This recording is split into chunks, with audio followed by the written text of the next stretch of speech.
who started Nepal Sambat in Nepal, Thakuri King Raghav Dev or Sankadhar Sakwa.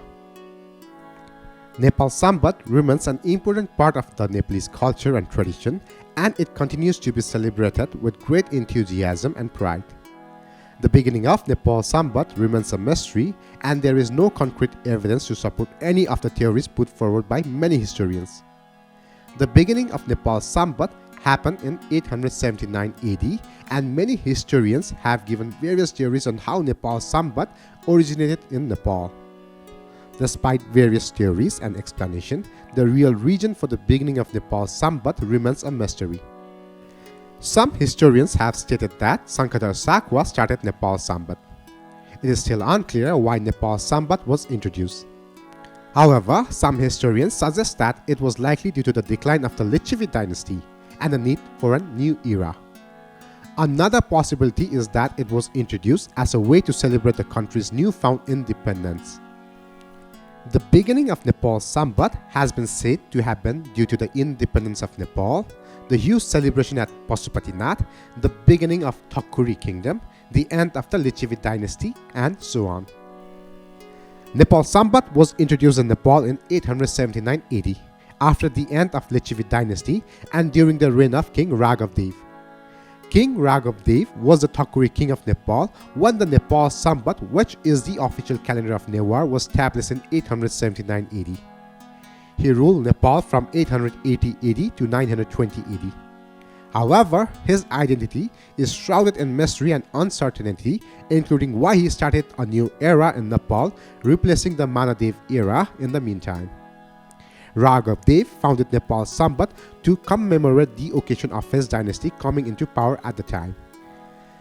An event of large political or cultural significance occurred during the reign of King Raghav Dev that caused a new era to be started in the Kartik month of 879 AD.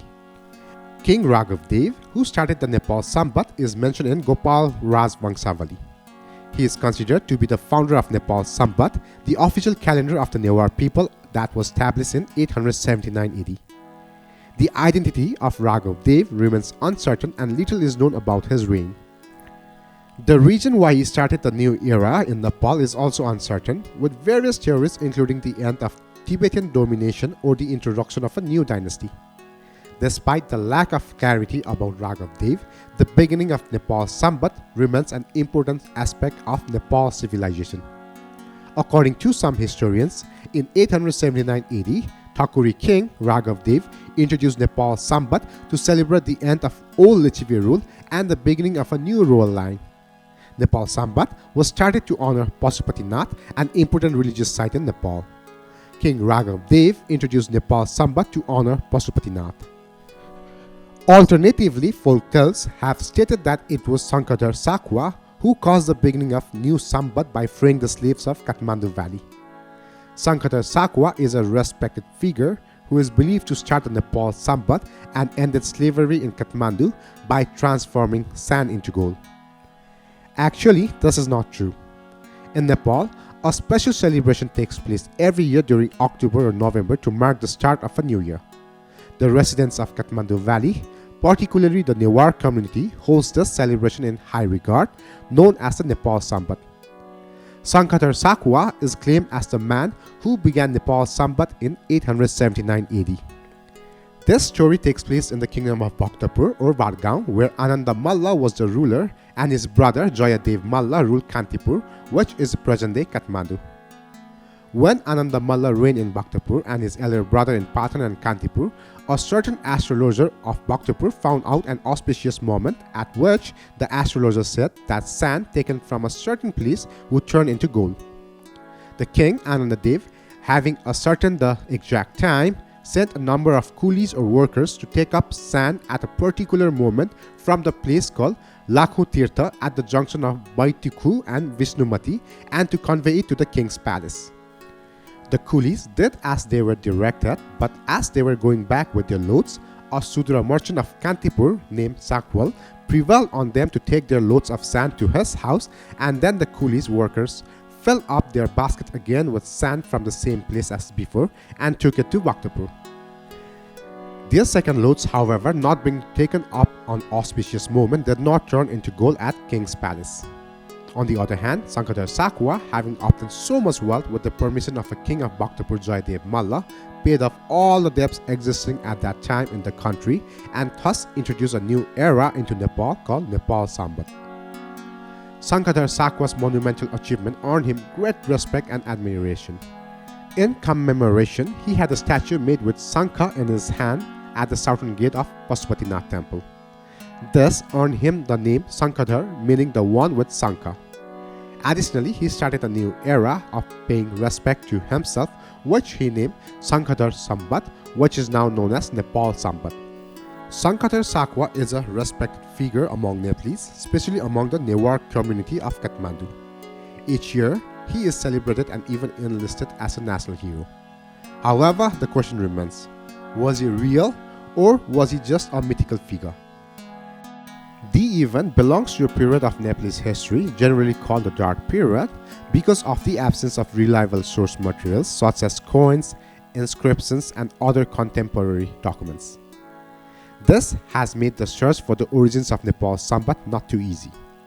Although we know the exact date of the founding of Nepal Sambat, we do not know why it was founded.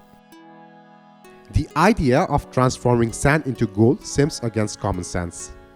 For one thing, the story of Sankadhar Sakwa has got the names of the ruling kings wrong. The kings should belong not to Malla dynasty but to the pre-Malla dynasty of Thakuri kings. It is believed that King Anandadev and Jayadev were the rulers of Bhaktapur and Kantipur respectively during his time.